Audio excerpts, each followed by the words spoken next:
अरे देवा, काय चुकलं रे आम्हा गरीब माणसांचं? का कठोर वागतोयस तू? अरे वरीसभर शेतात राब राब राबायचं, धान्य पिकवायचं आणि वर्षा शेवटी काहीच नाही राहत. माझ्याबरोबर सर्जा राजा बी मेहनत करतात ती, त्यांच्या बी नशिबात साधा चारा सुद्धा नाही रे. काय करू सांग बरं? मी आणि माझं कुटुंब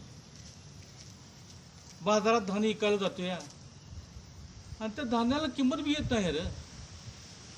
त्यातनं तू वर पाऊस पाडतोस, तयार झालेलं धान सगळं खराब होते या, आणि त्याची केवढी किंमत होती या.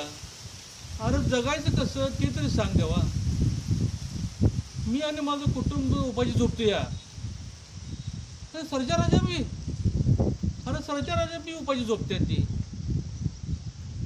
अरे आमच्यावर उपकार कर, आमच्या शेतकऱ्यांच्यावर उपकार कर आणि एकदा पाव देवा आम्हाला.